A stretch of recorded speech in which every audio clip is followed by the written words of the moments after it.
Salut, c'est Hugo. Le mouvement des Gilets jaunes se poursuit et vous le savez, les Gilets jaunes, c'est un mouvement qui est né sur les réseaux sociaux et j'ai toujours été fasciné par la formation de ce type de mouvement. Le point positif majeur, parmi d'autres, c'est que ça donne la parole à chacun d'un point de vue démocratique et c'est un point vachement positif. Mais l'une des conséquences aussi d'une telle formation sur les réseaux sociaux, c'est que les fausses informations peuvent circuler beaucoup plus facilement. Rumeurs infondées, montages, vidéos sorties de leur contexte, les réseaux sociaux et les pages Facebook des Gilets jaunes regorgent d'intox. Et en disant ça, ne croyez pas que je dis que les médias sont parfaits, ça leur arrive de publier des fausses informations ou d'être inexacts. Bref, mais du coup aujourd'hui on va revenir sur les principales fake news qui circulent depuis quelques semaines. Cette vidéo, elle vise pas à décrédibiliser le mouvement ou la situation très dure de beaucoup de personnes faisant partie de ce mouvement, en aucun cas, mais pour avoir un débat sain et un débat qui avance, c'est important de se baser sur des informations vérifiées. Aussi, c'est assez important de préciser que ces rumeurs, elles sont reprises par une partie de ce mouvement et pas sa totalité. Autrement dit, je ne vise pas les gilets jaunes en soi, mais certaines fausses informations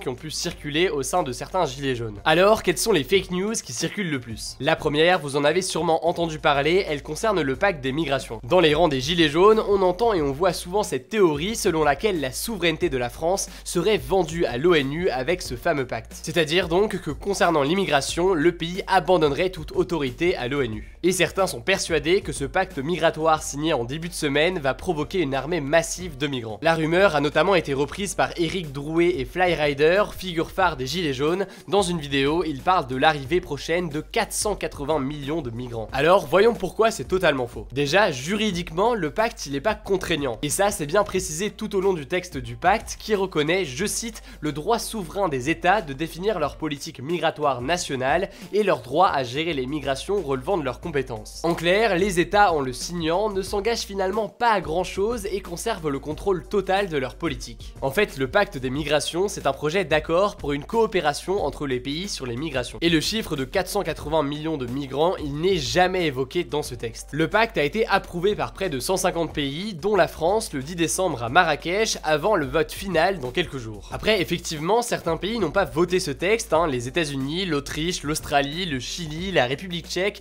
la République dominicaine, la Hongrie, la Lettonie, la Pologne ou encore la Slovaquie. La raison avancée, c'est souvent qu'ils n'approuvent pas la philosophie du texte et ont chez eux une politique plus dure vis-à-vis des migrants. Bref, sur ce pacte migratoire, on peut y être opposé, chacun a le droit d'avoir son opinion, mais ça me paraît essentiel de voir ce qu'il contient réellement. Et si vous voulez le consulter, eh bien je vous mets le lien dans la description. Deuxième fausse info qui a beaucoup circulé, la police aurait mis en scène des voitures détruites pour accuser les gilets jaunes de vandalisme lors de la manifestation du 1er décembre. De nombreuses photos de voitures saccagées ont circulé sur les réseaux sociaux et elles n'ont pas de plaque d'immatriculation. C'est ce qui a fait dire à certains gilets jaunes que la police serait allée chercher des voitures à la fourrière, les aurait amenées complètement détruites sur les lieux des protestations pour ensuite accuser les manifestants. Alors heureusement c'est faux parce que ce serait quand même un peu tordu. L'agence de presse l'AFP a mené l'enquête et elle a retrouvé, vidéos et photos à l'appui, les images des véhicules avant qu'ils ne soient détruits par les casseurs. Et à ce moment-là, on voit bien leur plaque d'immatriculation. Par exemple, la photo d'une BMW 740 noire complètement retournée et sans plaque a beaucoup circulé. Et les journalistes ont retrouvé sur Twitter des images sur lesquelles on voit bien des casseurs se déchaîner sur cette même voiture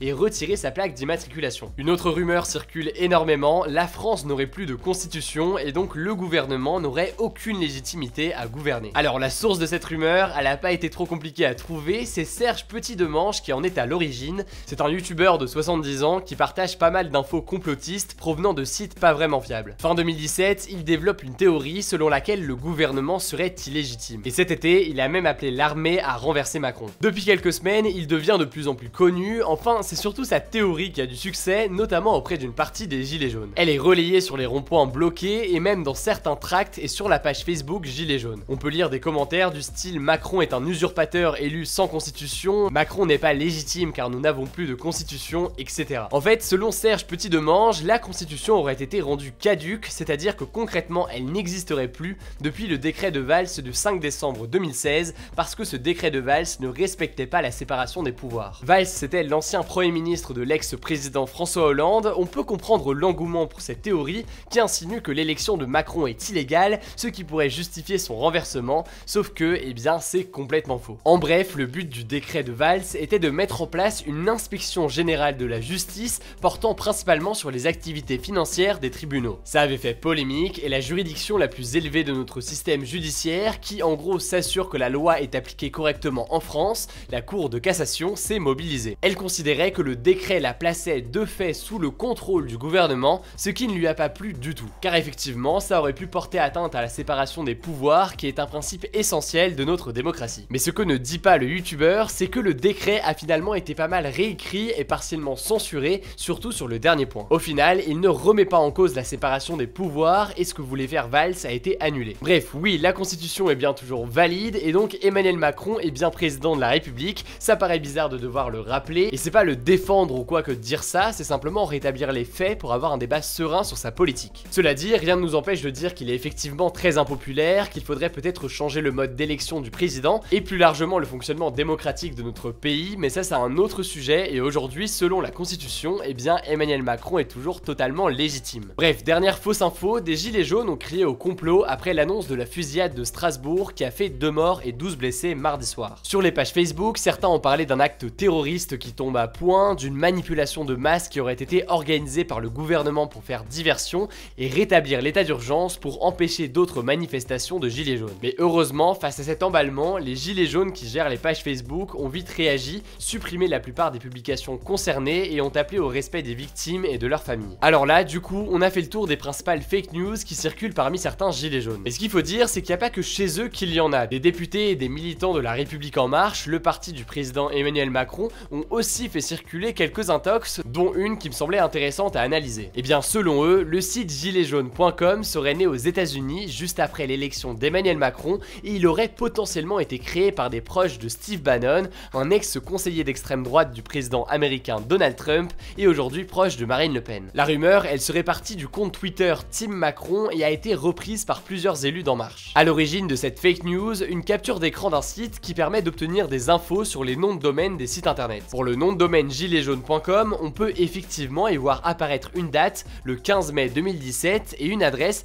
Denver dans le Colorado aux États-Unis. Tout pourrait laisser penser que le site a bien été créé à l'étranger au lendemain de l'élection de Macron. Du coup, selon certains militants En Marche, eh bien le mouvement ne serait pas venu spontanément des Français, mais aurait été orchestré depuis les États-Unis. Sauf que la date du 15 mai 2017, elle ne correspond pas du tout à la date de création du site, c'est en fait la date de son enregistrement sur Namebyte, une société qui gère les noms de domaine des sites internet, et l'adresse dans le Colorado, c'est celle de cette même société. En fait, on a des traces de l'existence du site des Gilets jaunes dès 2015, et c'était aussi un mouvement de protestation contre le gouvernement, mais la ressemblance s'arrête là. Ces premiers Gilets jaunes, ils manifestaient en fait à cause de la réforme des rythmes scolaires depuis 2013 sous François Hollande. Autrement dit, oui, le mouvement des Gilets jaunes est bien un mouvement spontané des Français. Voilà, j'espère que tout est clair pour vous. Comme vous le voyez, c'est très important de vérifier les infos avant de les partager sur les réseaux sociaux, ça peut très vite partir en vrille. D'ailleurs, le site de 20 minutes propose un petit tuto pour vérifier vous-même l'origine d'une photo ou d'une vidéo sur internet. Je vous mets le lien dans la description si jamais ça vous intéresse. Enfin, pour terminer, je vous conseille aussi de voir le site factuel de l'AFP, c'est très bien fait, il vise à déminer les fausses informations qui circulent le plus chez les Gilets jaunes, mais aussi en face d'ailleurs, donc je vous mets le lien dans la description si jamais ça vous intéresse. Allez, un petit débat pour terminer comme d'habitude, pensez-vous que les Gilets jaunes doivent former un parti politique pour les prochaines élections? Pour participer au débat, c'est très simple, comme d'habitude, ça se passe à l'aide de la petite fiche qui s'affiche en haut à droite, et surtout, j'invite à en débattre dans les commentaires, j'irai lire tout ça. Écoutez, je crois que j'ai tout dit, pensez à vous abonner et à activer les notifications pour être les premiers sur l'info, on se dit à très vite.